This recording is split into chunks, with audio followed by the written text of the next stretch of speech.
नमस्कार साथियों। सार्थक पहल बदलाव हमसे में एक बार स्वागत है आप लोगों का। मैं शंकर सातनकर सहायक प्राध्यापक आप लोगों का हार्दिक अभिनंदन करता हूँ, स्वागत करता हूँ। मित्रों, ये जो साल है ये चुनावी साल है और भर्तियों का साल है। अभी जो है बार बार अखबारों में खबर आ रही है 1 लाख भर्तियां, 1 लाख भर्तियां, 1 लाख भर्तियां। विभिन्न जो है ग्रेड 2, ग्रेड 3 इस तरीके की भर्तियां जो है हर दिन कोई ना कोई नई खबर आ रही है। बड़ा अच्छा लगता है सुनकर, पढ़कर, देखकर। युवा लोग जब तैयारी करने के बारे में सोचते हैं बड़ा अच्छा लगता है। और वैकेंसी आई है तो भर्ती होगी, ये बात भी तय है। आज नहीं तो कल होगी, थोड़ी दिनों के बाद होगी। लेकिन यदि कोई पद खाली है तो भर्ती होगी, 100% होगी। और इतिहास बार बार दोहराता है। यदि हम 2018 की बात करें तो संविदा शाला शिक्षक वर्ग 1, वर्ग 2, 3 का जो ज्ञापन आया था वो अक्टूबर 2018 में इसका ज्ञापन आया था। नोटिफिकेशन जो है अक्टूबर 2018 में आया था। याद करो, अक्टूबर 2018 में भी मध्य प्रदेश में विधानसभा के चुनाव और उसका नोटिफिकेशन अक्टूबर 2018 में आया था। इसकी परीक्षा भी, जो भर्ती परीक्षा हुई थी वर्ग 1 की, वो जनवरी 2019 में हुई थी। उसके बाद वर्ग 2 की परीक्षा हुई थी और उसकी भर्ती जो है वो अभी तक चल रही है। अभी सेकंड लिस्ट, थर्ड लिस्ट जो वर्ग 1 और 2 की हुई वो अब जाके उसकी नियुक्ति हो रही है। तो ये तो तय है कि जब ज्ञापन आएगा भर्ती परीक्षा होगी तो नियुक्ति भी होगी। थोड़ा सा उसमें समय लगेगा, धैर्य रखने की जरूरत है। अभी जो 1 लाख भर्तियों की बात चल रही है उसमें से मैं बात कर रहा हूं अभी मध्य प्रदेश पटवारी भर्ती परीक्षा की। मध्य प्रदेश पटवारी भर्ती परीक्षा। मैं अपने बारे में थोड़ा सा बता दूं कि सार्थक पहल बदलाव हमसे है एक ऐसा संस्थान है जो मध्य प्रदेश से संबंधित जितनी भी भर्ती परीक्षाएं होती है इसकी निःशुल्क तैयारी करवाता है। ऑनलाइन माध्यम से, ऑफलाइन दोनों तरीके से जो है हमारे इस संस्थान के द्वारा निःशुल्क तैयारी कराई जाती है। हमारा संस्थान जो है बैतूल में है और निःशुल्क तैयारी, बिना किसी शुल्क के तैयारी कराई जाती है। यदि हम बात करें तो ये जो पटवारी भर्ती परीक्षा है इसके लिए 2736 पद जो है अभी बताया जा रहा है कि इतने पदों के लिए भर्ती होना है। आवेदन की जो प्रक्रिया है वो 5 जनवरी 2023 से शुरू होगी। 31 जनवरी 2023 तक हमें फॉर्म भरना होगा। और इससे पहले जो सीपीसीटी, कंप्यूटर ये अनिवार्य था 2017 की जो भर्ती हुई थी, लेकिन अब इन चीजों को जो थोड़ा सा शिथिल कर दिया है और ओपन है ये सिर्फ और सिर्फ ग्रेजुएशन चाहे वो बीए हो, बीएससी हो, बीकॉम हो, इंजीनियरिंग हो, किसी भी संकाय में उसने ग्रेजुएशन किया हो तो इस भर्ती परीक्षा के लिए वो पात्र माना जाएगा। फिर से बता दूं मैं, सिर्फ और सिर्फ स्नातक।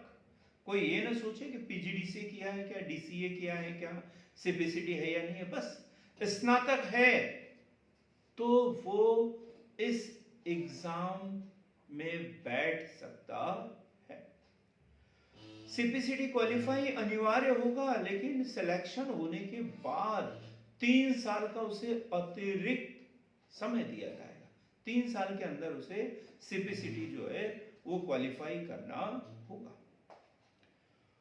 रोजगार कार्यालय में पंजीयन अनिवार्य है। फॉर्म भरते समय ही रोजगार कार्यालय में पंजीयन करना अनिवार्य है। उस समय जीवित पंजीयन होना चाहिए।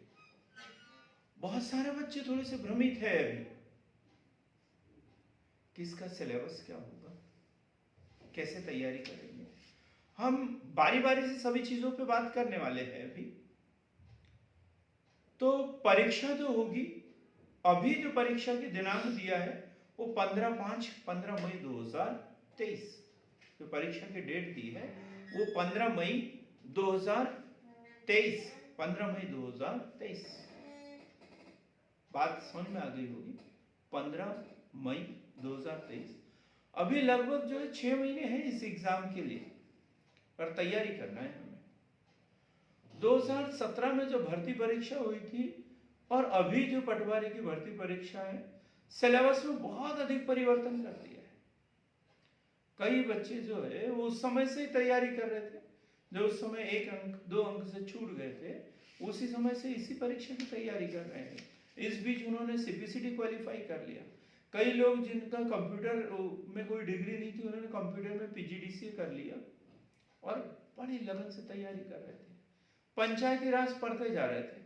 मध्य प्रदेश, भारत की आर्थिक व्यवस्था जो है ये लगातार पढ़ते जा रहे थे, क्योंकि कई लोगों को ऐसा लग रहा था कि हमारा सिलेक्शन नहीं हुआ तो पंचायती राज के कारण नहीं हुआ। कई लोग बोल रहे हैं कि हमने आर्थिक व्यवस्था नहीं पढ़ी थी इसलिए हमारा सिलेक्शन नहीं हुआ। और कंटिन्यू 1-1.5 साल से वो लगातार इसकी तैयारी करते जा रहे थे और एक टाइम पे जो है वो सिलेबस बदल गया। तो हम सिलेबस की चर्चा करेंगे। तो इसमें सिलेबस जो है वो 2 पार्ट में बटा हुआ है हमारा, पार्ट ए और पार्ट बी। पार्ट ए और पार्ट बी। तो पार्ट ए में 4 जो सेक्शन ए है, इसमें 4 जो छोटे पार्ट है। सामान्य विज्ञान, सामान्य हिंदी, सामान्य इंग्लिश और सामान्य गणित। तो इस तरीके से इसमें 4 पार्ट है। सामान्य विज्ञान, सामान्य हिंदी, सामान्य इंग्लिश और सामान्य गणित। तो सामान्य विज्ञान का लगभग 25 क्वेश्चन इसमें पूछे जाएंगे, 25 अंक रहेगा। ठीक। इसी प्रकार सामान्य हिंदी के ऊपर 25 अंक रहेंगे, सामान्य इंग्लिश 25 अंक का और सामान्य जो गणित है वो 25 अंक का। लगभग 9th 10th लेवल का जो गणित है वो। और चारों जो पार्ट है इसमें बराबर बराबर अंक के, लगभग 100 क्वेश्चन इसमें, 100 अंक का पार्ट ए, सेक्शन ए 100 अंक का होगा और चारों पार्ट के बराबर बराबर अंक हो गए। सामान्य विज्ञान की यदि बात कर रहे हैं तो इसमें बायोलॉजी भी होगा, फिजिक्स भी होगा और केमिस्ट्री भी होगा। ये इसमें अब डिवाइड होगा बराबर। उसी प्रकार सामान्य हिंदी में हम पूरा हिंदी पढ़ेंगे। सामान्य हिंदी, संधि, समास, सर्वनाम, मुहावरे, विलोम शब्द, समानार्थी शब्द, ये अनेक शब्दों के लिए एक शब्द, ये सब हमें पढ़ना है। भारतीय हिंदी साहित्य का इतिहास पढ़ना है। साहित्य का इतिहास हमें इसमें पढ़ना है। उसी प्रकार सामान्य इंग्लिश, जैसा हिंदी का वैसे इंग्लिश का हमें noun, pronoun, parts of speech, ये सब कुछ हमें इसमें पढ़ना है। इसी प्रकार सामान्य मैथ्स, इसमें भी सामान्य नहीं रहेगा। जो एक 9वीं 10वीं के बच्चे से जैसे सवालों की हम आशा कर सकते हैं, ऐसा लाभ, हानि, ब्याज, चक्रवृद्धि ब्याज, परिमेय संख्याएं, इस तरीके के क्वेश्चन इसमें आएंगे। 25 नंबर का आएगा ये। तो पार्ट ए में सामान्य विज्ञान, सामान्य हिंदी, सामान्य इंग्लिश और सामान्य गणित, ये ऐसे पोर्शन हैं जो मध्य प्रदेश लेवल के किसी भी एग्जाम के लिए आते हैं। जैसे मध्य प्रदेश पुलिस का एग्जाम होता था तो उसमें ये पार्ट पूरे एज इट इज जैसे के वैसे रहते थे। अब बात करते हैं सेक्शन बी की, जो पार्ट बी है, और ये भी 100 अंक का होगा और इसमें थोड़ा सा कंफ्यूजन है। तो इसमें जनरल नॉलेज एंड इंटरेस्ट। अब जनरल नॉलेज में वो पूरा सब कुछ है, भारत का इतिहास, भारत का भूगोल, भारत की राजनीति, मध्य प्रदेश, सब कुछ हमें इसमें पढ़ना है। राष्ट्रीय अंतरराष्ट्रीय स्तर की जो महत्वपूर्ण घटनाएं हैं, सचेतता है, जीएस है, जीके है, सब कुछ इसमें है। ज्यादा पढ़ने की जरूरत है, 6 महीने का समय। इसका मतलब ये नहीं है कि समय बहुत ज्यादा है, पढ़ लेंगे। तो सामान्य जो जनरल नॉलेज एंड इंटरेस्ट है उसे पढ़ना।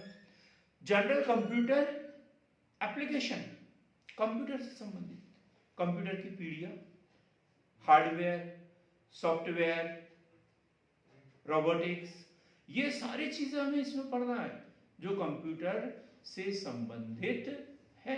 लैंग्वेज, कंप्यूटर की भाषाएं, सब कुछ हमें सरल से कठिन की ओर हमें इसमें तैयारी करते चलना है। फिर है जनरल लॉजिकल रीजनिंग, ये भी 25 नंबर का आएगा।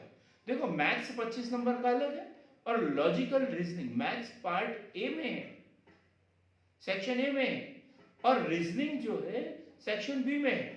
मैथ्स 25 नंबर का, रीजनिंग भी 25 नंबर का आएगा, ये हमें पढ़ना है। जो सबसे महत्वपूर्ण चीज है और जो लोगों के दिमाग से बाहर हो रही है, समझ में ही नहीं आ रहा कि ये क्या चीज है, और आज हम सबसे ज्यादा चर्चा इसी पे करेंगे, सेक्शन बी और पार्ट डी, और वो है जनरल मैनेजमेंट, प्रबंधन। नाम सुनते बराबर लोगों को लगता है पता नहीं क्या है ये। तो प्रबंधन, ये इसमें से 25 क्वेश्चन है जो 25 नंबर का प्रबंधन से संबंधित पूछा जाएगा। अब इसमें क्या है, प्रबंधन क्या है, प्रबंधन का स्कोप क्या है, मैनेजमेंट क्या है, मैनेजमेंट का स्कोप क्या है। इसी प्रकार नियोजन, प्लानिंग जो है वो इसमें पूछा गया। प्लानिंग क्या है, क्या उद्देश्य होते हैं, कैसे शुरू किया गया है, भारत में प्लानिंग, कितनी पंचवर्षीय योजना है, सब कुछ इसमें। इसके बाद ऑर्गेनाइजेशन, संगठन क्या है, कितने प्रकार के संगठन होते हैं, संगठन की संरचना कैसे होती है, औपचारिक संगठन कौन से हैं, अनौपचारिक संगठन कौन से हैं, दोनों में क्या अंतर है, दोनों का क्या महत्व है, इस तरीके के क्वेश्चन इसमें पूछा जाएगा। स्टाफिंग, नियुक्तिकरण क्या है, इससे संबंधित गुण, दोष, महत्व, सब कुछ। इसी प्रकार निर्देशन, डायरेक्टिंग, जो डायरेक्टर होते हैं कैसे काम करते हैं। फिर ये नियंत्रण, कंट्रोल, कंट्रोल कैसे किया जाता है। इसी प्रकार कोऑर्डिनेशन, समन्वय क्या है।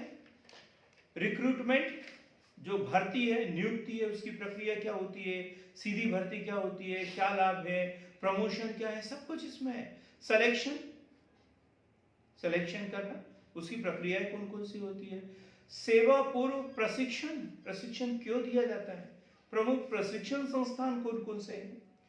कम्युनिकेशन, संप्रेषण, संप्रेषण के चरण, संप्रेषण की विधियां, सब कुछ इसमें पढ़ना है।